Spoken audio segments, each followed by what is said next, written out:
नमस्कार दोस्तों, आप सबका कौटिल्य एकेडमी सुल्तानपुर में आप सबका स्वागत है। आज इंडियन ज्योग्राफी का जो है बहुत मतलब कहा जाए तो अच्छा इम्पोर्टेंट टॉपिक है। भारत के जैवमंडलीय आरक्षित क्षेत्र। आपके इंडियन ज्योग्राफी में लगभग सारे टॉपिक कंप्लीट हो चुके हैं। पर्वत, पहाड़, चोटी, उनका भौगोलिक स्थिति, जितने टॉपिक थे लगभग खनिज जितने थे लगभग कंप्लीट कर दिए हैं। बस तुम लोग का ज्यादा से ज्यादा एक हफ्ता और चलेगा इंडियन ज्योग्राफी। बस इसमें इंडियन ज्योग्राफी में आपको पढ़ना पड़ता है भारत के जैवमंडलीय आरक्षित क्षेत्र। यहाँ से भी आयोग क्वेश्चन को पूछता है। अगर परीक्षा हो रही है इंडियन ज्योग्राफी से तो यहाँ से भी क्वेश्चन को आने का चांस बना रहता है। भारत के जैवमंडलीय आरक्षित क्षेत्र पूछेगा, भारत में कितने जैवमंडलीय आरक्षित क्षेत्र है? कितने हैं? 18 है। कितने हैं? और राष्ट्रीय उद्यान की बात करेगा तो 105 है। कितने हैं? हाँ, जैवमंडलीय आरक्षित क्षेत्र 18 है। 18 में जो 11 है, 11 को यूनेस्को ने शामिल किया है अपने। तो टोटल 18 है, 18 में 11 जो है यूनेस्को में शामिल किए गए हैं। यूनेस्को क्या एक संगठन है, इसमें जो विश्व धरोहर वाले स्थान होते हैं उसको शामिल करता है। तो केवल भारत के नहीं, जितने विश्व में देश हैं जहां ऐसे क्षेत्र मिलेंगे वो कहां शामिल होते हैं? यूनेस्को में। कहां? यूनेस्को में शामिल होते हैं। अब देखो तो यहाँ 18 में कौन कौन है देख लीजिए। सबसे पहले यहाँ मिलेगा, कहाँ देखो आ जाओ, यहाँ गुजरात में।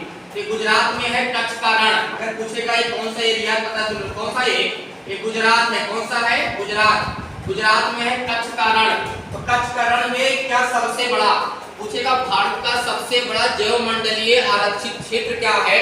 तो कौन सा होगा बताओ? कच्छ का रण। कच्छ का रण में नदी समाप्त होती है, बताओ कौन नदी है? लूनी नदी। कौन सा? लूनी नदी। अगर पूछेगा भारत का सबसे बड़ा जिला कौन सा है पूरे भारत में, तो भी क्या होगा? कच्छ का रण होगा। अगर पूछ लेगा भारत का सबसे बड़ा जैवमंडलीय आरक्षित क्षेत्र कौन सा है, तो क्या होगा? कच्छ का रण होगा। अगर पूछेगा जंगली गधा कहाँ पाया जाता है, तो भी आंसर क्या होगा? कच्छ का रण होगा। इतने सारे क्वेश्चन से बन सकते हैं। अब चले जाओ मध्य प्रदेश। मध्य प्रदेश में 2 जैवमंडलीय आरक्षित क्षेत्र है। एक का नाम है पंचमढ़ी, एक का नाम है पन्ना। पंचमढ़ी जो है 2009 में यूनेस्को में शामिल किया गया। यहाँ गिलहरियां ज्यादा पाई जाती हैं। तो पंचमढ़ी और पन्ना कहाँ? एमपी में। कहाँ पे है? एमपी में।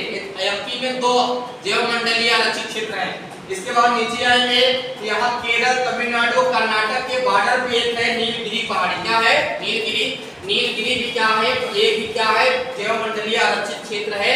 नीलगिरी खासियत क्या है पूछेगा, भारत का प्रथम जैवमंडलीय आरक्षित क्षेत्र क्या है? बताओ क्या होगा? भारत का प्रथम जैवमंडलीय आरक्षित क्षेत्र पूछेगा क्या होगा? नीलगिरी। क्या होगा? नीलगिरी। ये भारत का प्रथम जैवमंडलीय आरक्षित क्षेत्र है। 2002 में यूनेस्को में शामिल किया गया। इसका मतलब प्रथम होगा, यूनेस्को में शामिल करने की शुरुआत भी यहीं से होगी। बात समझ गए ना? क्योंकि पहली बार 2002 में यूनेस्को में शामिल किया गया।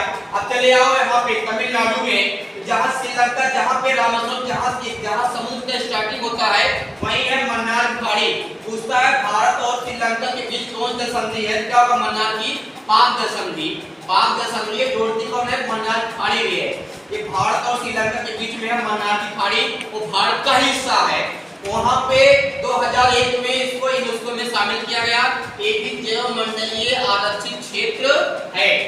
यहाँ पे समुद्री गाय पाई जाती है। अब समुद्री गाय सुन के आप लोग आश्चर्यचकित मत होइए। समुद्री गाय होती है, आप लोग जाइएगा यूट्यूब गूगल पे देख लीजिएगा।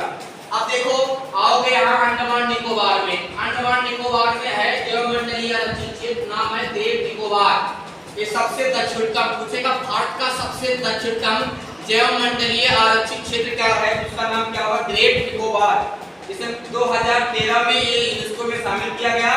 यहाँ जलीय घड़ियाल पाए जाते हैं। क्या पूछेगा? जलीय घड़ियाल किस जैवमंडलीय आरक्षित क्षेत्र में होते हैं? कहाँ पे बताओ? ग्रेट निकोबार में। आएंगे एपी मतलब आंध्र प्रदेश, राजधानी अमरावती। यहाँ पे आरक्षित क्षेत्र है जैवमंडलीय शेषाचलम। क्या नाम है? शेषाचलम पहाड़ी। क्या? शेषाचलम पहाड़ी ये भी जैवमंडलीय आरक्षित क्षेत्र है। छत्तीसगढ़ के सीट वलय। छत्तीसगढ़ में कौन है? अचानक मार अमरकंटक। अचानक मार अमरकंटक में है। 2012 में इसको शामिल किया गया। वन्य प्राणी पौधे यहाँ पे ज्यादा है। उसके बाद उड़ीसा मिलेगा सिमलीपाल। सिमलीपाल 2009 में यूनेस्को में शामिल किया गया। किसने? 2009 में ये यूनेस्को में शामिल किया गया। तो ये रॉयल बंगाल टाइगर नाम का यहाँ पे जाना जाता है। यहाँ रॉयल बंगाल टाइगर पाए जाते हैं। मतलब पश्चिम बंगाल में सुंदरवन है भाई, सुंदरवन डेल्टा भी है। सुंदरवन बहुत बड़ा जैव मंडलीय मतलब बड़ा है ये भी। यहाँ पे मृदा कैसी है, मैंग्रोव वन पाए जाते हैं। कौन वन, मैंग्रोव वन। यहाँ लवणीय मृदा है, यहाँ समुद्र जल खारा होता है। कुछ वृक्ष होते हैं जो पानी में उगते हैं लवणीय मृदा में, वो सुंदरवन डेल्टा में है। उस वृक्ष का नाम क्या है, सुंदरी वृक्ष। अगर कोई पूछेगा सुंदरवन जो है, सुंदरवन में कौन से वृक्ष पाए जाते हैं, सुंदरवन नाम क्यों पड़ा, सुंदरी नामक वृक्ष पाया जाता है। कौन सा, वो लवणीय मृदा में उगता है। लवणीय मतलब खारी पानी में, खारा पानी, यहाँ हमेशा पानी रहेगा। अपने यहाँ पानी कोई वृक्ष रहेगा सूख जाएगा ना, वो सूखता नहीं है, वो पानी होता ही है हमेशा, 12 मास वहाँ पानी रहेगा। समुद्र का दलदल रहता है, फंस जाएगा वहाँ पे। तो दलदलीय मिट्टी में पानी भरा रहता है, पानी खारा होता है, वहाँ कौन वृक्ष है, सुंदरी नामक वृक्ष पाया जाता है। बहुत बड़ा क्षेत्र है, वहाँ गंगा नदी का मुआफ भी है, जहाँ गंगा नदी आगे पाकिस्तान में एंट्री मारती है। सुंदरवन 2001 में यूनेस्को में शामिल किया गया। आप देखो एक मिलेगा यहाँ पे मेघालय मिलेगा नोक्रेक, 2009 में यूनेस्को में इसको शामिल किया गया। यहाँ पे लाल पांडा जीव पाए जाते हैं। कौन, लाल पांडा। कौन सा, लाल पांडा जीव पाए जाते हैं यहाँ पे।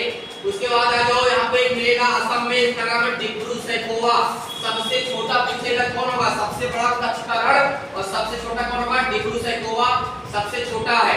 आंध्र प्रदेश में दिहांग दिवांग, और यहाँ चले आओ असम में है मानस, और सिक्किम में कौन है, कंचनजंगा। 2008 में इसको शामिल किया गया। उत्तराखंड में है नंदा देवी, क्या नाम है, नंदा देवी। 2004 में इसको में शामिल किया गया इसको। चलिए और हिमाचल प्रदेश में नाम है कोल्ड डेजर्ट, सबसे उत्तरतम। पूछेगा सबसे उत्तरतम जैव मंडलीय आरक्षित क्षेत्र कौन सा है, तो कौन होगा बताओ, कोल्ड डेजर्ट। कहाँ पे, हिमाचल प्रदेश में। यहाँ सारे कई क्वेश्चन बनेंगे, आप लोग भी देखिए 1 2 3 4 5 6 7 8 9 10 11 12 13 14 15 16 17 1 18 कितने हो गए, 18 जैव मंडलीय क्षेत्र हो गए। यहाँ से भी क्वेश्चन बनता है, एक इंपॉर्टेंट टॉपिक था। यहाँ से आप लोग कम से कम 20 क्वेश्चन बना के आइएगा। कितने, 20 क्वेश्चन यहाँ से बनाना है। धन्यवाद।